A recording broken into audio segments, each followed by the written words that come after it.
Kevin De Bruyne, Romelu লুকাকুরা বারবার ঢুকেছেন Iran দুর্গে, লক্ষ্য একটাই, কাঙ্ক্ষিত গোলটা চাই, তাতে সব ধ্বংস হলে হবে। একের পর এক আক্রমণ ধেয়ে এসেছে, তবে ওসবই কি আর ইরানি জাতিদের তলানো যায়? ওরা যে জ্বলে পুড়ে মরে ছারখার, তবুও মাথা নোয়াবার নয়। ডিফেন্ডাররা বুক চিতিয়ে দাঁড়ালেন, অতিমানবীয় শক্তি ভর করলো গোলরক্ষকের ঘাড়ে, তাতেই ড্র নিয়ে ফিরতে হলো বেলজিয়ামকে। গোল হয়নি, স্কোরবোর্ডে কোনো সংখ্যা বদলায়নি, কিন্তু 90 মিনিট শেষে যে দলটা সবচেয়ে বেশি সম্মান কুড়িয়ে নিয়েছে তাদের নামটা ইরান।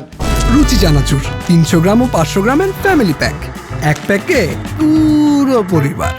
শুরু থেকেই ম্যাচের নিয়ন্ত্রণ ছিল বেলজিয়ামের হাতে। একের পর এক আক্রমণে ইরানের রক্ষণভাগকে চেপে রেখেছিল তারা, তবে ইরানি ডিফেন্ডাররা যেন পণ করেই মাঠে নেমেছিলেন। গোল হতে দেওয়া যাবে না। প্রতিটি শটের সামনে শরীর ছুড়ে দিয়েছেন, প্রতিটি আক্রমণ ঠেকিয়েছেন সর্বস্ব দিয়ে।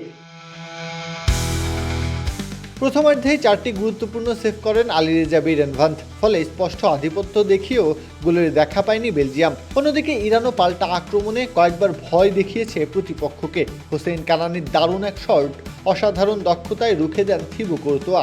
পরে ফ্রিকিক থেকে বল জালে জড়িয়েছিল ইরান, কিন্তু অফসাইডের কারণে বাতিল হয়ে যায় সেই গোল। বিরতির পরও একই চিত্র। 53 মিনিটে মেহেদি তারেমির জোরালো শট ঠেকিয়ে বেলজিয়ামকে বাঁচান কোর্তোয়া, আর 60 মিনিটে ম্যাচের অন্যতম সেরা মুহূর্ত উপহার দেন বেরেনভান্ত।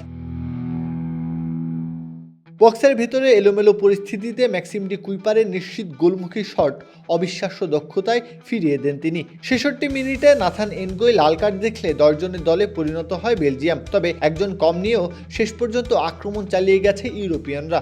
কিন্তু এদিন ইরানের রক্ষণভাগ ছিল দুর্ভেদ্য।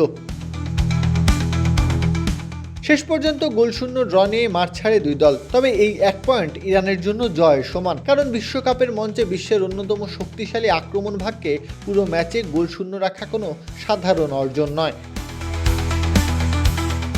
প্রত্যহ কাব্য, খেলা 71।